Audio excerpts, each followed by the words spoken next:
Hey guys, welcome back. Drip and Farm for Pop. I'm your host, Drip Coach, and let's jump right into it. So, in today's video, we are diving into a gripping tale of technological power plays, community dynamics, and the unfolding saga of DeFi.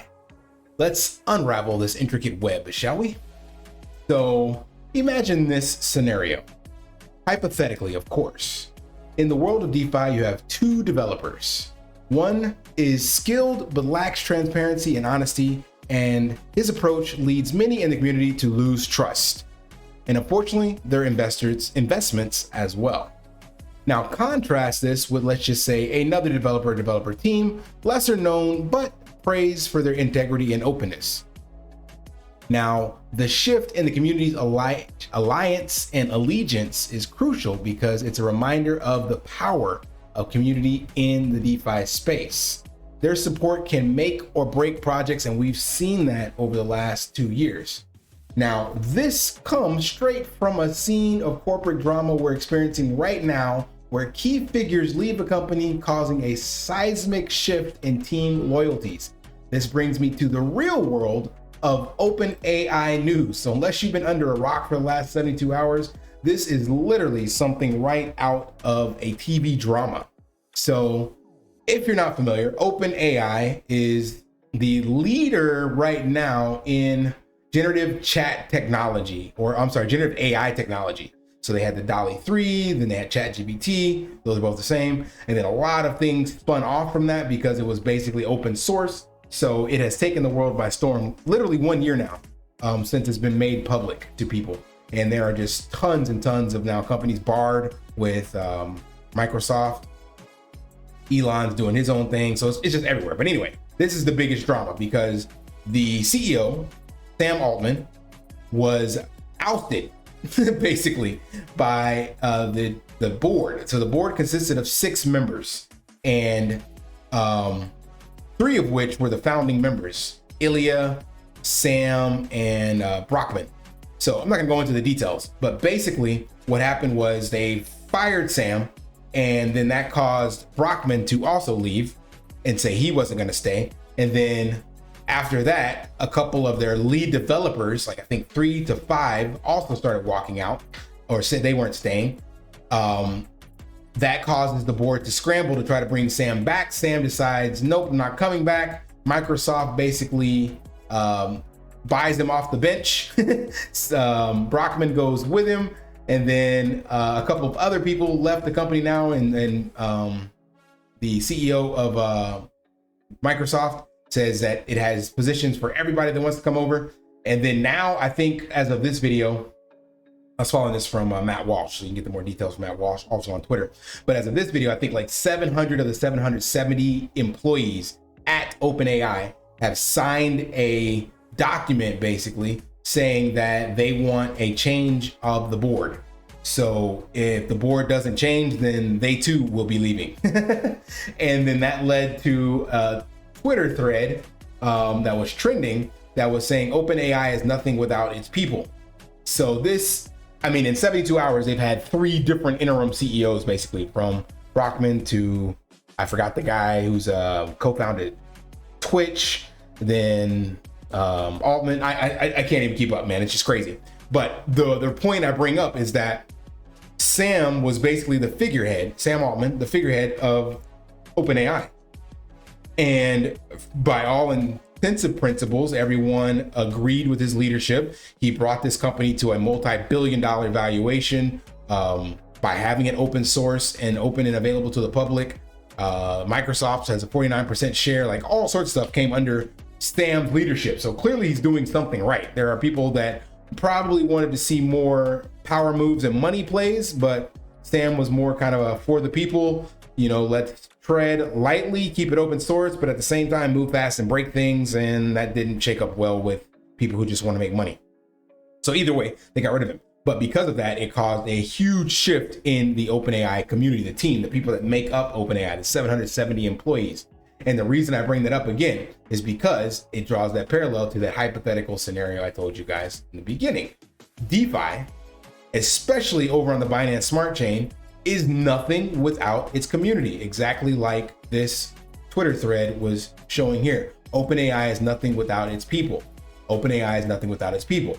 So we need to understand that DeFi is nothing without the community or its people. Most of us are in the same projects. It doesn't matter. I mean, one could assume there's only so many developers in crypto period, so many in different chains, so many only on Binance Smart Chain, and so many within the like little DeFi Binance Smart Chain community that we are familiar with. There's probably just a handful, like a dozen probably, and they're probably responsible for the bulk of the contracts on BSC. And whenever we as a community jump from one project to another, we take our capital and our liquidity with us, and we are therefore voting essentially the same way that the people at OpenAI did and decided that, hey, if Sam's gone, we're out. And if we realize that massive community power, we have the ability to pump any token in perpetuity to our own benefit, regardless of who the developer is. So, as the old saying goes, loose lips sink ships. That is definitely true in DeFi. It rides on the coattails of the community and the energy within the space. So I just thought that was fascinating that a billion-dollar, multi-billion-dollar company, I think they are 100 billion or something like that. What's the evaluation for OpenAI? $80 billion.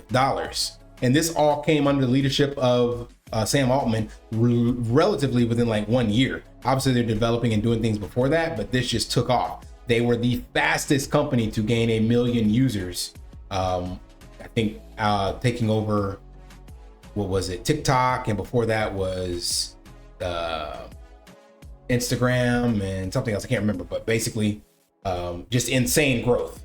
So the community makes or breaks any physical product, digital product, whatever it is. It's all about marketing and support from the community. So when we realize that, and I don't think we'll ever be able to get the same level of support across the board in DeFi, has their own selfish agenda within it, but it's important to see that you cannot go against the tide. That's the point. So this shaped the narrative for OpenAI, and a bigger player, Microsoft, came in to swoop up the talent. And dear God, if things do not fix themselves at OpenAI, that is an insane amount of power to be handing over to one of the already very powerful juggernauts in the tech space. So I don't know if that's good or bad, but centralized authority over multiple different things never ends well. And OpenAI was all about open source and things of that nature. So I don't know what happens to this. I still use ChatGPT myself personally, but this is the main point of the story, is to show you the power of people when they unite together. That's really all I wanted you guys to see. It's tearing up the news feed. It's on YouTube. It's on Reddit. It's on X. It's everywhere. So I don't know what by the time this video comes out, there'll probably already be 2 to 3 other developments. But as of right now, I think 3 of the lead people are moved over or have apparently signed with Microsoft. And that makes them a very huge contender in the generative AI space. They already have, what is it, Bard, or is that Bard is Microsoft, right? Yeah. Then Google, of course, still doing what they're doing, but clearly Sam Altman was leading the charge in AI tech, and the other juggernauts, Microsoft and Google, were kind of marching to his lead and getting them all on one team. Who knows what the future holds? But remember that DeFi and any of our projects that we know and love are nothing without its people. Shout out to Legacy 7, I think on one of the AMA Twitter spaces he had with Kryptonite, he said that Drip is nothing without the community, or something to that effect. So when we realize as a collective that the community controls these contracts, then we all can win. But until that day, it's going to be kind of a cutthroat dog-eat-dog world. But at least we see it does take place in TradFi, and we are no different if you unite, no matter what the struggle might be. So that's all I got. Smash that HBO special, help a brother out, like, subscribe, comment down below, and until next time, lift daily and achieve your impossible. See ya. Want to pay your in real life bills with crypto? How about send crypto directly to anyone with a bank account? SPRITZ Finance is a decentralized solution to be your own bank and connect your crypto earnings to real-world bills and payments. They do not take custody of your assets and allow support on multiple blockchains and Web3 wallets. Sign up below using my referral link and you will get $50 back when you make your first $50 bill payment with crypto. Additionally, I will be using referral bonuses to airdrop, donate, or burn based on community feedback. Sign up now.